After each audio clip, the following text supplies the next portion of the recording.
Babylon and Timbuktu. Many of you are familiar with this book. Come on with it. Next slide. So now, in the year 65 BC, the Roman armies under General Pompey captured Jerusalem. In 70 AD, General Vespasian and his son Titus put an end to the Jewish state with great slaughter. During this period of military governors of Palestine, many outrageous and atrocities were committed against the residue of the people. During the period from Pompey to Julius, it has been estimated that over 1 million Jews fled into Africa, fleeing from Roman persecution and slavery. The slave markets were full of black Jews. So now, we know that this is true. Why do we know that this is true? Give me the next slide. Because we got archaeology on it. This is the Judea Capta coin. This is, and Jerusalem shall be trodden down by the Gentiles. This was a prophecy that was fulfilled. And in 70 AD, the Gentiles came and downtrodden on our brothers, on our sisters. And those that were not lucky enough to flee were either killed or they were taken into Rome and they were thrown into the pits. They were thrown in there to be eaten by lions. They were thrown in there because they read the Bible and saw that Daniel was in a lion's den. Let's see if they survived this. Next slide. They left black. The war for Israel. When he was asked about peace in the Middle East, there will never be no peace in the Middle East. It might be rain in Spain, though. The late president of Egypt, Gamal Abed Nasser, stated, the Jews will never be able to be here in peace because they left here black, but they came back white. Remember what the scripture says. They take crafty counsel against my people, my hidden ones, Israel, that the name of Israel shall be no more in remembrance. Let us cut them off from being a nation. They all know. Why the hell don't they tell us? Because you don't educate a slave. Because as long as Israel's on the bottom, they can stay in rulership. Next slide. You come down here. Listen, this right here is Nazis. And they went and did the research, and they found out that this was a bastard. This was not the real Jew. They said that the Negroes were the real Jews. Next slide. You go in the corner, you understand, this was Hitler inside of a movie theater. In one segment of Nazi instructional, they turned around and realized that they traced the heritage of the Jews to the Orient Negro. You understand? The Near Asian. They turned around and realized that the Jews were black. Even Hitler knew the Jews were black. Now, they tried to connect us to the land of Ham. You understand? Not understanding that, remember what the Zondervan Bible Dictionary says. Not the Negro. Right. You understand? Right. Next slide. So now, remember that there was on the map the slave port known as Judah. Well, everybody tries to knock it. Well, if that's the case, then why is it if you go to this French website, you understand? I don't know who Judah Awakens 28 is, but I got this information from him. So, I mean, that's about all the big ups I'm going to give you until you come inside here. Right. You understand? But you go and you look. All these slaves that were being shipped, Judah, Judah, Judah, Judah. That's the slave port that they came from. Why was they coming from a slave port called Judah? Because those were Judites over there. Because those were the Jews. Right. Because collectively, Judah, Benjamin, and Levi was called what? Judah, the Jews. Next slide. So now, if you also, once again, start to go with all these Portuguese, that's why this is written in Spanish right here, it starts talking about how they believe that West Africa was indeed populated by a remnant of the scattered inhabitants of Israel. And this is what they was teaching. This is what they were saying when they went over there and started to study some of these tribes that was over in West Africa. They said, these is the Jews that we're enslaving. These are the Jews that we're conquering. Next slide. So now, why don't we know about this? The white man is the devil. Give him a hand. That's right. You said the white man's the devil. Now, can I prove it? Sure. When diving into the depths of history, you have to realize that everyone has an agenda. For the word, I wrote this. I'm just gonna pat myself on the back. That's right. Let me stop. I'm just playing, bro. So now it says, figuring out what their agenda and intentions are is the majority of the battle in finding out the truth. Examples we know is that the transatlantic slave trade in recent history they tried to turn into a migration. Now, this is why there's two things. You understand? The devil, Napoleon Bonaparte, said, what did he say? History is written by the winners. That's right. You understand? Malcolm X, our confused brother over in Islam, he turned around. He said, if you want the truth, you have to look on the side of the oppressed. So that's why you have to find out, was this written by someone who's on the side of the oppressed? Or was this written by someone who's a conqueror? Well, I'm about to show you some stuff right now. Give me the next slide. This is Origins of the American Indians, European Concepts, 1492 to 1729. This cat went and looked up every single author of the American Indians. This is basically like, how many of you have heard of The Black Image in the White Mind, or The Mind of Whites? Y'all heard of that book? Okay. That was a conversation that took place over 100 years about what they should do with the Negroes. Well, this is the Indian image in the white mind. And this was a conversation that took place over damn near 500 years. You understand? And they were turning around trying to understand what the hell was up with the North American Indian. Next slide. Justin Winsor's narrative and a critical history of America, this was in Boston, 1889, Will Smith asserted that perhaps the most favored view among early Spanish settlers was that the Indians were not really human. He hinted that the popularity of the theory might be related to the Spanish desire to enslave the Indians. Meaning that there was a council that took place. This was like, you know how they have foreign councils today? Well, this was a foreign council of Indian relations. And they said, if you can prove that the Indians don't have humanity, then you can enslave them. So that's why you have authors who had bids inside slavery that would make money off of slavery. And what they did was they would make propaganda to try to treat us like we were savages. So they would be justified in enslaving us. Next slide.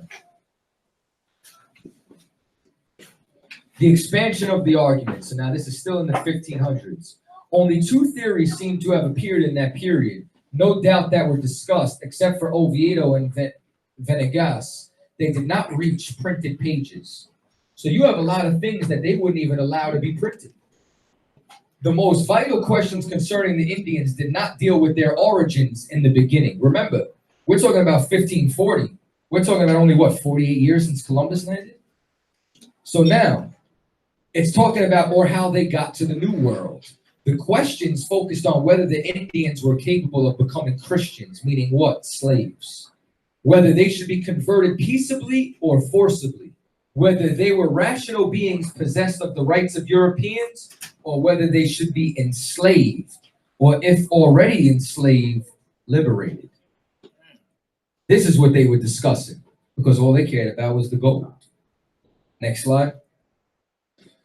The most famous Spanish humanitarians, Bartholomew de la Casa, wrote on the origins of the Indians in two works not published in his lifetime. Apologetica Historia, completed in 1550, meaning he was one of the first people that was over here.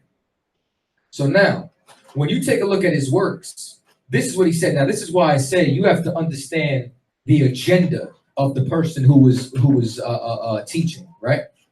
So now he starts to turn around and he adds to the literary debate. Two reasons for their inclusions, they are illustrative in the thinking of men intimately involved in the condition of the Indian. And they indicate that Las Casas did not hold an opinion commonly attributed to him, that the Indians descended from the lost tribes of Israel. He was one of the first authors to say this. Now, why? Notice that they called him a humanitarian, right? Meaning that he didn't have no money making. He wasn't trying to make money off the gold and the slavery. He went down there as a missionary trying to befriend the Indians. And as a result, from studying their culture, he found out that they were keeping all the laws of the Bible. So now, this is somebody whose agenda that you could trust. Why? Because he didn't have a political agenda. He genuinely was just trying to study them. Let's take it a step further. Go ahead. One of Las Casas' greatest enemies in his battle for humanitarian treatment of the Indians, Francisco Lopez de Gamarra, in the secretary and biograph of Hernando Cortez, contributed to the debate. In 1552, Lopez de Gamarra published Historia General, basically the general history of the Indies. In this book, it was composed in two parts, a general history and a chronicle of New Spain being Mexico.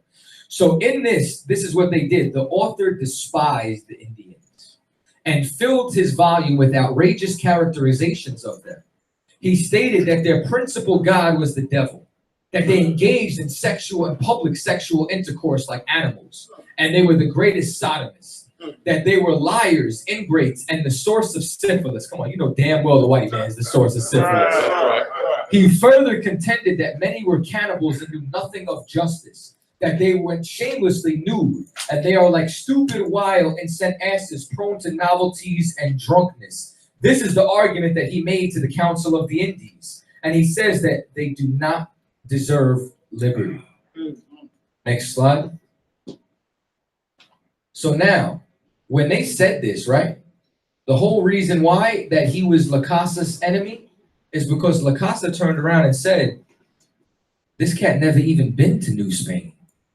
He was just writing what Cortez wanted him to write, because Cortez was the one who invaded the Yucatan Peninsula. So because they invaded the Yucatan Peninsula, they were trying to justify their actions towards the Indians inside that province. That was the whole point of it. Next slide. Come on, stay with me, y'all. Now, this is another book courtesy of Officer Zakawar. You get what I'm saying? This is all up here, is all talking about the history, proving that the Israelites are the Mexicans and so on and so forth. We got enough of that information tonight. Now, this is why we don't know. This is very important. I'm going to have to read everything on these slides coming up, so bear with me. It's going to be a lot of information, all right? Now, the Mexican paintings seem to have become objects of suspicion and mistrust, even in Europe. The first that were sent to Spain came to Charles V in 1519. Peter Martyr mentions them, and his description corresponded merely with exactly the depiction of the paintings. So they talking about the paintings. And it says they contained in it, it says that they are not unlike Hebrew letters. They start saying that on these paintings, they find it Hebrew letters. Give me the next slide.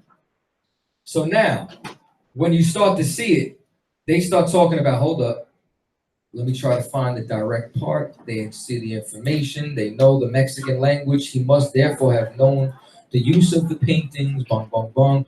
Now, boom. So they went and they started to burn all these paintings. They started to destroy all these paintings. So now, once they started to see that, right? So it talks about the companions of Cortez who had been over there in New Spain, over in Mexico. They start talking about all this. Rigid orders were given shortly afterwards to the bishop and clergy of New Spain. Remember, New Spain is Mexico, to cause them all to be burned. They wanted to burn all these paintings and illustrations among the Indians that had Hebrew on them. Spain passed some extraordinary laws prohibiting lawyers, surgeons, literates, Jews, heretics, and descendants of the third generation of all persons suspected by the Inquisition and foreigners of all sorts who had not received permission from Seville from passing over into America. Now, why? Because these are people who don't follow Catholicism. These are people who don't follow the religious dogma of Spain. So what would they do? They would question the history of the Indians. So if they brought them over here, what would they do? They would do what Diego Duran did. They would do what Bartholomew de la Casa did. They would prove the humanity of the Indians. And if you prove the humanity of the Indians, you couldn't enslave them. So they tried to prevent as many of these people who would come over here. Father Joseph Gamilla says in page 59 of the Oronco Illustratus, it says, I affirm in second place that the nation of Oronco and its streams observed may be Hebrew.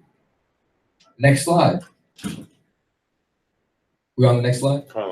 It says, so it starts talking about their ceremonies. It starts talking about, remember, their religious rites, ceremonies, even their ceremonial law. The Indians closely resembled those of the Jews. So because they started to notice this, they turned around and Cortez discovered the Jewish religion established in Mexico. And it's easy to assign that this is why they delayed the regular clergy from Spain. Because they turned around and what they started to realize is that the people who would be followers of Cortez in the military, it would have been overlooked. But they knew that if they would have brought laymen over here, men who studied the Bible, they would have made the connection to who we were. So they tried to prevent them from coming over. Man, I want to drop the mic again. Give me the next slide. So now, remember this cat from earlier, right? He was one of the authors. Sagun, when engaged in the compilation of his works after he had taken away from him and restored, he received 3 cautions, meaning that the government came and read his works. And they said to write nothing to prove that the Hebrews had colonized the New World. They wanted to forbid him from saying this. It says to be guarded on what he said of devils having imitated God's people, meaning there was a theory that was created that they were so against the idea and notion of the Indians being Jews that they turned around and said, yo, the devil must have did this to trick us. So now let's take it a step further. They wanted to, they came over here, right? And they started talking about how, according to Lord Kingsborough, the author of the Antiquities of Ancient Mexico, many historians and scholarly works of the 16th century concerning the Mexican Indians of Peru mysteriously have been listed as unknown or lost. They started, remember the antiquities that we read from here? This was the same antiquities that said that the Peruvians and Mexicans and Nicaraguans all removed their shoes when they were on holy ground, that they kept the Sabbath, that they were keeping the Levitical law. So they turned around and they tried to erase all of their records so that this way nobody would be able to get this information. Next slide. So now this is Cavaliere Bortorini. An Italian by birth, Cavaliere Bortorini was a highly esteemed Milanese traveler. And now on it says, so as he crossed the seas with no other view than to study the spot-on history of the native tribes of America, but in transversing the country to examine the monuments and make researches into his antiquities, they had the misfortune to all fall under the suspicion of the Spanish government.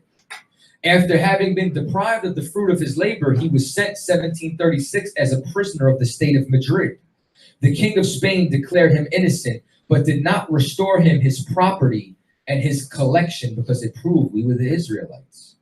The catalog of which Bortorini published at the end of his essay on the American history of the New Spain lay buried in the archives of the University of Mexico.